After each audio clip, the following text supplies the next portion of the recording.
नमस्कार दोस्तों। चलिए दोस्तों, आज सफ़ेद आंकड़ा यानी सफ़ेद आँख और इसको हम बीज से ग्रो करेंगे। बीज कैसे होते हैं, इनको कैसे ग्रो करते हैं, सारी चीज़ें शेयर करूंगी। वीडियो में लास्ट तक बने रहिएगा। वीडियो अच्छी लगे तो लाइक सब्सक्राइब ज़रूर कीजिएगा। ये देखिए दोस्तों, बड़ा सा सीड पॉट होता है और उसमें सैकड़ों की संख्या में बीज होते हैं। बीजों की कवरिंग इतनी अच्छी है कि मैं क्या ही बताऊं। प्रकृति बहुत ज़्यादा सरल है और सरलता का आप देखेंगे पैमाना कितना जो हाई लेवल का है। देखिए बीजों को इधर उधर पहुंचाने के लिए किस तरह से उनको जो है सपोर्ट मिला है। इतनी हल्की सी चीज़ बनाई गई है, उसमें बीज लगाए गए हैं और बीजों को हवा के द्वारा इधर उधर पहुंचाया गया है। वैसे दोस्तों, ये शुभ प्लांट होने के साथ औषधि में भी काम में लिया जाता है। इनके जो पत्ते वगैरह होते हैं, उनसे जो घुटने वगैरह का दर्द होता है उनमें बांधकर सही किया जाता है। ये सारी चीज़ें आयुर्वेदिक होती है और इनकी जानकारी होना हो तभी हमें ये सब चीज़ें करनी चाहिए। देखिए दोस्तों, आज मैं इनको ग्रो करना आपको बताऊंगी। आपको कहीं पर भी बच्चे इस तरह से खेलते हुए मिले इन जैसी चीज़ों से, तो आप उनसे फटाफट बीज निकाल कर ग्रो कर सकते हैं। बहुत से लोग नहीं जानते हैं कि सफ़ेद आंकड़े के बीज भी होते हैं और उनको बीज से भी ग्रो किया जाता है। वैसे दोस्तों, ये कटिंग से भी आप ग्रो कर सकते हैं। मैंने आपको थोड़ा टाइम हो गया है जब बताया था, और वो प्लांट मेरे अभी थोड़ा ख़राब हो गया है क्योंकि बंदरों ने बहुत जो है उसको नोच डाला था और उसके बाद सड़न लग गई थी तो ख़राब हो गया है। वापस से ग्रो कर रही हूँ तो आपके साथ वीडियो शेयर कर रही हूँ। देखिए दोस्तों, इस तरह से चौड़ा पॉट लीजिए, ढेरों सारे उसमें ड्रेनेज बनाइए और ड्रेनेज को कवर करने के लिए या तो आप कपड़ा ले सकते हैं, और अभी गर्मियों का टाइम है तो मैं क्या कर रही हूँ, इसमें थोड़े से नारियल के जो छिलके होते हैं वो डाल रही हूँ। नारियल के जो छिलके होते हैं वो गर्मियों में ही यूज़ कीजिएगा। अगर आप बारिश में और ठंड में इनको यूज़ कर लेते हैं तो दोस्तों मिट्टी में फंगस लग जाता है, क्योंकि पानी को बहुत ज़्यादा सोख कर ये रखते हैं। कोकोपीट आपने नाम सुना ही होगा, वो इसी से बनता है। तो मैं कोकोपीट कम ही यूज़ करती हूँ क्योंकि मेरे यहाँ पर छिलके वगैरह बड़ी आसानी से मिल जाते हैं। पास ही मंदिर है और नारियल फूटते हैं तो कचरा वहीं छोड़ जाते हैं और मैं उठा कर लेकर आती हूँ। दोस्तों, मैं यही काम करती हूँ। फूलों को लेकर आ जाती हूँ, छिलकों को, मतलब इनके छिलकों को जो वहाँ पर फूल पत्तियाँ चढ़ाई जाती है उनको लेकर आ जाती हूँ, उनसे खाद बना लेती हूँ। दोस्तों, मेरा भी काम हो जाता है और मंदिर की साफ़ सफाई भी हो जाती है। तो चलिए, बातों बातों में मैंने कवरिंग कर दी है। जो चीज़ें आपके पास सूखी हुई पड़ी है, जैसे सूखी पत्तियाँ, सूखी डंडियाँ, सूखी पत्तियाँ डायरेक्ट सारी की सारी सूखी पत्तियाँ मत लीजिएगा, वरना एक दूसरे से चिपक कर और वो पानी को ऑब्ज़र्व करके मतलब इकट्ठा करके रख लेती है और प्लांट ग्रो नहीं हो पाते हैं क्योंकि पानी भरा रह जाता है। तो थोड़ा सा ध्यान रखिए, जब भी सूखी पत्तियों का यूज़ करें तो सूखी डंडियाँ भी यूज़ कीजिए, जिससे कि थोड़ा सा बीच बीच में गैपिंग हो रहती है और जड़ों को फैलाव और बीजों को ग्रो करने का मौका मिल जाता है। सादी सी मिट्टी में ले रही हूँ, मिट्टी के साथ मैं कुछ भी नहीं मिला रही हूँ। वैसे आप चाहे तो कोकोपीट मिला सकते हैं। अगर आपने कवरिंग जो ड्रेनेज की कवरिंग की है वो पत्थर से या फिर कपड़े से की है तो आप कोकोपीट मिला लीजिए। गर्मियों का टाइम है, बारिश में हम कोकोपीट बिल्कुल भी यूज़ नहीं करेंगे, ना ही नारियल के छिलके यूज करेंगे और न ही कोई सा भी मटेरियल यूज़ करेंगे, क्योंकि दोस्तों बारिश में फंगस लगने का बहुत डर होता है। बीज अंदर ही अंदर गल जाते हैं, ग्रो नहीं हो पाते हैं। बस छोटी छोटी चीज़ों का ध्यान रखिए और बीज से भी आप कई तरह के प्लांट जो है ग्रो कर सकते हैं। मैंने आपको कई बार बीज से, कटिंग से प्लांट ग्रो करना बताया है और दोस्तों बहुत सरल तरीका होता है बीजों को ग्रो करने का। सिर्फ मिट्टी अगर आपने अच्छी बनाई है, मिट्टी ऐसी होनी चाहिए एकदम से पोरस, एकदम से वेल ड्रेन। और दोस्तों इसमें जो है ऊपर की परत जो होती है उसमें आप बिल्कुल साफ़ सुथरी रखिएगा, वरना छोटी छोटी डंडियों और छोटे छोटे पत्थर कंकल के बीच में भी आकर जो है बीज दब जाते हैं और बीज ग्रो नहीं हो पाते हैं। देखा ही आपने बीज कितने छोटे छोटे से होते हैं, चाहे बड़े बीज भी हो पर उनमें इतनी ताकत नहीं होती है कि वो पत्थर को हटाकर, कंकल को हटाकर ग्रो हो पाए। तो बस इतनी छोटी छोटी चीज़ों का ध्यान रखिएगा। और मिट्टी अगर आप के ज़्यादा ही रेतीली कंकरीली हो तो आप छान लीजिएगा उसको और फिर यूज़ कीजिएगा। बहुत ज़्यादा चिकनी मिट्टी भी नहीं लेनी है। अगर दोमट मिट्टी है आपके पास तो बहुत बेहतर है प्लांट को ग्रो करने के लिए।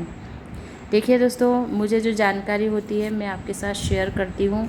सामने का एक्सपीरियंस होता है, आपको मैं हर चीज़ करके दिखा देती हूँ। और दोस्तों सफ़ेद आँख का प्लांट घर में ज़रूर होना चाहिए, बहुत शुभ होता है। घर के बाहर भी आप लगा सकते हैं और छत पर भी आप लगा सकते हैं। वैसे बहुत बड़ा पेड़ होता है, लेकिन पॉट के हिसाब से ये प्लांट ग्रो कर जाता है। इसके जो फूल होते हैं गणपति बप्पा के और शिव जी को चढ़ाए जाते हैं, तो इनके फेवरेट होते हैं।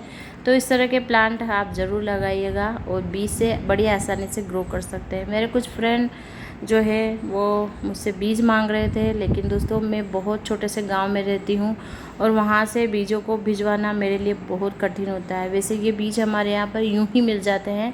पास ही एक जो है जगह खाली पड़ी है, उसमें बहुत सारे पेड़ लगे हुए हैं इसके, और वहाँ से उड़ उड़ कर हमारे यहाँ पर आ जाते हैं। तो मैंने वैसे ही एक जो सीड पॉट में लेकर आ गई थी और उनसे ही मैं इनको ग्रो कर रही हूँ। तो दोस्तों इसके बीज बड़ी आसानी से मिल जाते हैं। कहाँ खाली जगह वगैरह रखी हो तो वहाँ पर आप जाकर देखिएगा, वहाँ पर ये पेड़ उगा हो तो सीड पॉट उसी में बनते हैं। एक छोटी केरी के समान छोटा आम आप समझ लीजिए, वैसे इनके बीज होते हैं। बड़े से सीड पॉट होता है और उसमें छोटे छोटे से इस तरह के हल्के फुल्के बीज होते हैं, जो जैसे कॉटन में कवरिंग करके भगवान ने भेजा है सेफ्टी के लिए। तो देखिए दोस्तों हर चीज़ की सेफ्टी भगवान ने दी है। और मैंने कहा ना, प्रकृति बहुत सरल है। तो बस इतना सा ध्यान रखना है कि कॉटन से बीज निकाल कर आपको लगाना है, कॉटन के सहित मत लगाइएगा, वरना जो चिड़िया वगैरह है जो घोंसले बनाती है उनके लिए निकाल कर ले जाएगी और साथ में बीज भी चले जाएंगे। तो दोस्तों बस हर चीज़ की जानकारी मैंने आपको दे दी है और इस तरह से आप इनको ग्रो कीजिए। बहुत ज़्यादा अंदर मत डालिएगा, ऊपर ही जो है इनको डाल दीजिएगा। दोस्तों अगर जिस चीज़ की जानकारी ना हो तो हर सीज़न में 2-2 4-4 बीज ग्रो करके देख सकते हैं। वैसे ये प्लांट जो है हर सीज़न में ग्रो हो जाता है, किसी भी सीज़न में आप ग्रो कर लीजिए, कोई बड़ी दिक्कत नहीं है। और बहुत आसान प्लांट है, बड़ी आसानी से ग्रो भी हो जाता है। और दोस्तों ये प्लांट बहुत ही सॉफ्ट होता है, तो इसकी जो टहनियाँ होती है बहुत सॉफ्ट होती है, बहुत ज़्यादा पानी की ज़रूरत नहीं होती है। धूप में इसको रखिए, पूर्व दिशा में इनको रखिए इस प्लांट को। ये भी आपको बता देती हूँ, पूर्व दिशा में इस प्लांट को रखा जाता है जिधर सूर्योदय होता है। और हल्की हल्की मिट्टी से इनको दबा दीजिए आप चाहे तो। दोस्तों कुछ जैसे आपके पास क्या बताऊँ मैं, कोकोपीट मिलाकर आप इस तरह से डाल दीजिए। मैंने थोड़ी सी राख भी मिला रखी है, वैसे कोई ज़रूरत नहीं है, अभी फंगस नहीं लगता है गर्मियों में। लेकिन अगर आप विंटर में या बरसात में जो है रेनी सीजन में ग्रो कर रहे हैं तो थोड़ी सी आप इनमें फंजीसाइड या कुछ मिला दीजिए, जिससे क्या होता है कि फंगस नहीं लगता है। हल्के हाथों से पानी दीजिए, डायरेक्ट नली से पानी मत दीजिए, मग से भी पानी मत दीजिए। आपको पता ही है कि बीज बहुत छोटे थे। दोस्तों इसका अपडेट भी आपके साथ शेयर कर रही हूँ, तो वीडियो में पूरी देखिएगा और पूरी जानकारी आपको लेंगे तो आपको पता चलेगा कि किस तरह से बीजों को ग्रो किया जाता है। देखिए पानी दे दिया है और धूप में ही रखा रहने दीजिए, छाँव में रखने की ज़रूरत नहीं है।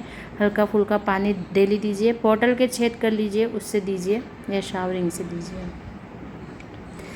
तो चलिए दोस्तों अपडेट भी आपको दिखा देती हूँ। अपडेट बहुत प्यारा सा आया है। बहुत ज़्यादा प्लांट तो ग्रो नहीं हो पाए हैं, लेकिन जितने भी हुए हैं मेरे लिए काफ़ी है। 2-3 प्लांट ग्रो हुए हैं।